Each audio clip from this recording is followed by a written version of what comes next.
नमस्कार मंडळी, नवरात्रीच्या तुम्हा सर्वांना खूप खूप शुभेच्छा। इथं रताळे घेतलेले आहेत 5 ते 6 आणि छोटे छोटे आकाराचे आहेत। मोठे असतील तर तुम्ही 3च घ्यायचे आहेत आणि शिजवून याची वरची साल काढून टाकायचे आहेत आणि मॅशरच्या सहाय्याने छान अशी मॅश करून घ्यायचे आहेत। तर त्यामध्ये मॅश झाल्यानंतर 1 वाटी दूध पावडर आहे ती यामध्ये टाकून घ्यायची। कोणत्याही ब्रँडची वापरली तरी सुद्धा चालेल आणि अगदी चिमूटभर असं 1 चुटकीभर असं यामध्ये खायचा सोडा आहे तो टाकायचा आहे। तुम्हाला टाकायचं असेल तर टाकू शकता, नाही टाकलं तरी सुद्धा काही हरकत नाही।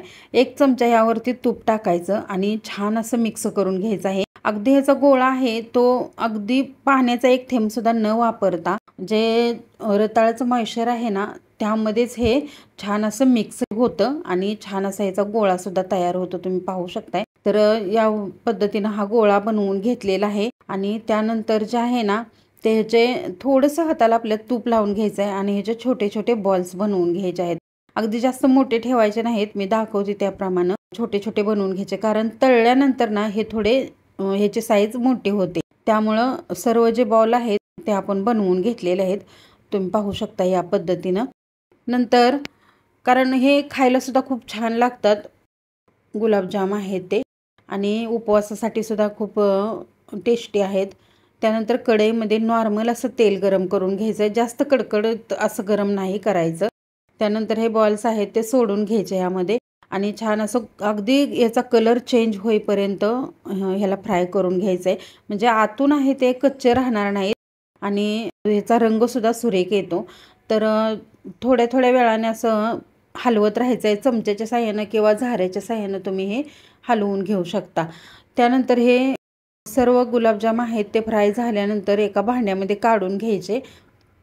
अगदी थोडंसं नॉर्मल असं हे थंड करायचे आहेत, अगदी गरम ठेवायचे नाहीत पाकात घालताना। तर सर्व गुलाबजाम आपले फ्राय करून झालेले आहेत। त्यानंतर 1 कप साखर घेतलेली आहे आणि 1 कप पाणी घ्यायचं आहे। हे जे प्रमाण आहे ते अगदी परफेक्ट आहे। त्यानंतर 2 विलायच्या सुद्धा यामध्ये फोडून अशा घालायच्या आहेत आणि हा जो पाक आहे तो 1 तारी 2 तारी असा नाही करायचा, तर हा फक्त चिकटसर इतका पाक आहे तो करायचा आहे। तर सतत ह्याला असं ढवळत राहायचं आहे, जर असं सोडलं तर मग ती साखर आहे ते तळाला लागू शकते। तर छान अशी उकळी आलेली आहे आणि चिकटसर असा हा पाक आपला तयार झालेला आहे। नॉर्मल असा जे थंड झाल्यानंतर म्हणजे कोमट आहे ना तोपर्यंत एका भांड्यामध्ये ट्रान्सफर करून घ्यायचा आणि त्यामध्ये हे गुलाबजाम आहे ते सोडून घ्यायचे। कमीत कमी 4 तास तरी हे गुलाबजाम आहेत या पाकामध्ये भिजले पाहिजेत, म्हणजे आत पूर्णपणे हा पाक मुरला जातो आणि 1 नंबर चविष्ट असे हे गुलाबजाम तयार होतात। उपवासामध्ये आपण काय करतो, शाबू किंवा भगर खाऊन कंटाळा आलेला असतो, तर असं मध्ये मध्ये स्वीट काहीतरी असायला हवं।